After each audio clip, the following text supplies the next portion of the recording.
두 번째는 삶의 고난이 있었다는 거죠. 하나님은 우리에게 승리의 영광을 보여주실 때 참 이상하게도 고난을 통과하게 하시더라고요. 성경 어디를 봐도 항상 패턴이 똑같아요. 예수님의 부활 승리를 생각해 보십시오. 십자가의 고난이 없이 부활이 있을 수 있었겠어요?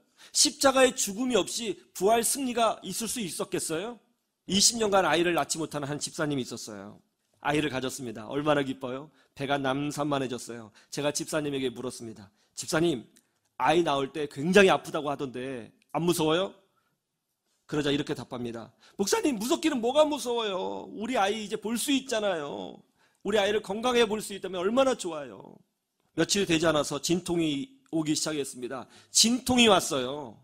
진통이 왔어요. 진통이. 아픔이 왔어요. 이게 무슨 뜻이에요? 20년간 기다리는 아이를 보기 전에는 진통이 와야 된다는 거예요. 우리 인생에 진통이 오고 고난이 오면 그것이 곧 하나님이 주실 승리가 임박했다고 하는 뜻이라는 것을 여러분 믿으시기를 주님의 이름으로 축원합니다. 고난이 왔다고 해서 뒷걸음치거나 인생 포기하거나 다 때려치거나 그러면 안 되는 거예요. 여러분, 핸델의 메시아 이 곡 잘 아시죠? 핸델의 메시아. 사람이 만든 음악 중에 최고의 음악이라고 하는 평가를 받고 있지 않습니까? 이렇게 대단한 핸델이요, 음악 사업에, 극장 사업에 돈을 좀 투자했다가 망했습니다. 그 돈을 막 빌려가지고 투자를 했는데 망했어요. 그래서 깜빵에 갔습니다. 그리고 그것 때문에 너무 힘들어서 신경을 쓰다가 중풍에 걸려서요, 반신불수가 됐어요. 그리고 빚쟁이들은 날마다 찾아오는 거예요. 돈 갚으라고. 너무너무 고통스러워요. 이 반신불수가 되니까 작곡을 할 수가 없는 거예요. 음표 그리기도 힘들었어요. 자기 인생이 다 망한 것처럼 느껴졌습니다. 너무너무 비참하게 느껴졌어요. 그렇게 화려했던 음악가가 그냥 밑바닥으로 떨어진 거죠. 그리고 몸에 병도 걸렸고요. 빚쟁이들 찾아오고요. 사람들이 지나가면 손가락질하고요. 또 깜빵도 갔다 왔잖아요.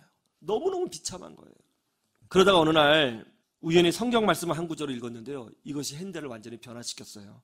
이사야서 53장 3절인데요, 그 말씀은 이겁니다. 그가 찔림은 우리의 허물 때문이요, 그가 상함은 우리의 죄악 때문이라. 그가 징계를 받음으로 우리는 평화를 누리고 그가 채찍에 맞음으로 우리는 나음을 받았도다. 이 말씀을 읽는데요, 눈물이 왈칵 쏟아졌다고 핸델이 고백했습니다. 눈물이 쏟아졌다는 거예요. 그러면서 이 땅에 오셔서 나같이 이런 비참한 인간을 위하여 십자가에 오르시고 부활하신 예수님이 생각났다는 거예요. 그 예수님이 너무너무 고마웠어요. 그 예수님이 너무너무 위대하게 느껴졌어요. 너무너무 고마워서 울면서 온전하지 못한 몸을 들고 막 부들부들 떨면서 기도하는데 마음속에서 막 음악이 흘러나오는 거예요. 급하게 옆에 있는 종이를 가지고 악보를 그리기 시작했습니다. 그게 핸델의 메시아의 초안이었어요. 이 음악을 다 완성한 후에 핸델은 영국 국왕 앞에서 이 음악을 연주했습니다. 보여줬어요. 그러자 갑자기 영국의 왕이 음악을 들으면서 벌떡 일어나요. 왜요? 위대하신 하나님을 찬양하고 전능하신 메시아를 찬양하는데 감히 일개 인간밖에 되지 않는 내가 어떻게 앉아서 음악을 들을 수 있겠느냐 해서 경외심을 가지고 차렷 부동자세로 왕이 음악을 들었다는 것 아닙니까? 그때부터 핸델의 메시아가 나오면 사람들이 다 일어나는 그런 관례가 생기지 않았어요? 핸델의 메시아, 고난 때문에 온 거예요. 여러분 인생에 고난이 왔어요? 아픔이 왔습니까? 그것 지나면요, 반드시 우리 주님께서 승리를 보여주실 것입니다. 이것이 하나님 나라의 패턴이에요. 믿고 승리하시기를 주님의 이름으로 축원합니다. 세 번째는 영적인 혼란이 왔다는 거예요. 예수님이 십자가를 지시기 전에 겟세마네 동산에서 어떻게 기도하셨어요? 아버지여, 가능하시다면 이 고난의 잔, 이 십자가의 잔을 내게서 치워주십시오. 그러나 내 뜻대로 마옵시고 어떻게 해요? 아버지의 뜻대로 되기를 원하나이다. 예수님이 얼마나 간절히 부르짖었는지 성경에 보니까 땀방울이 뭐가 됐다고 그래요? 핏방울이 되었다. 그 정도로 기도했다. 얼마나 마음이 복잡하고 혼란스러웠겠어요.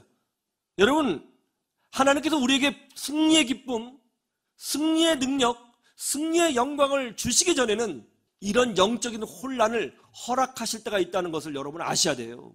영적인 혼란이 왔다? 나쁜 것 아닙니다. 정리되는 시간이에요. 하나님의 뜻을 맞추는 시간이에요. 영적인 혼란이 오게 되어 있습니다. 그리고 이 영적인 혼란을 이겨내면 하나님께서 놀라운 승리로 우리에게 보답해 주시는 줄로 믿습니다. 우리나라에 오신 첫 번째 선교사님이 누구세요? 비공식적 첫 번째 선교사님은 토마스 선교사님이에요. 공식 선교사님은 알렌 선교사님이고요. 그런데 중국의 첫 번째 선교사님은 누군지 아세요? 중국 로버트 모리슨 선교사님입니다. 로버트 모리슨 선교사님. 이 로버트 모리슨 선교사님은요, 15살 때부터 중국 선교사가 되기 위하여 기도했다고 해요. 그리고 25살이 되는 해에 중국으로 들어갔습니다. 거기서 열심히 복음을 전했습니다. 그런데 중국 사람들은요, 이 서양 선교사를 좋아하지 않았습니다. 아주 배척하고 심하게 박해했습니다.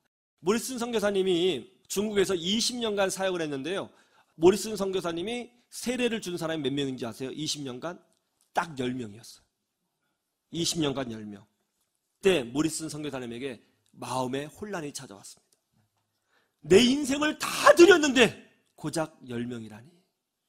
15살 때부터 이거 하나만 바라보고 이것을 위해서 내 인생을 다 드렸는데 10명이라니. 마음이 공허해졌어요. 설교를 하는데 하나도 기쁨이 없어요. 복음을 전하는데 능력이 없어요. 혼란스러웠어요. 하나님의 뜻이 혼란스러웠어요. 그런데 어느 날 성경을 읽다가 이런 생각이 들었어요. 내가 설교하는 것도 좋지만 이 사람들이 성경을 직접 읽을 수 있도록 해주면 좋겠다 해서 중국어 성경을 만들기 시작합니다. 이제 영어 성경을 중국어로 번역하기 시작하는 거죠. 열심히 그 일에만 이제 매진하고 있는데 그때 하나님께서 마음속에 메시지를 주셨어요. 사랑하는 아들아, 낙심하지 말라.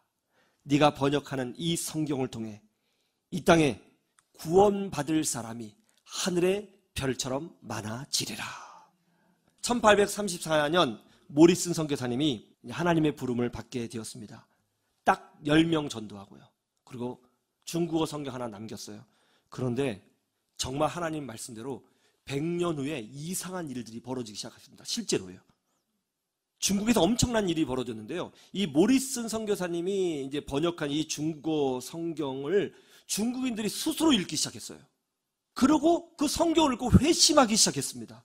무려 성경을 읽고 회심한 사람이 13,000명이었어요.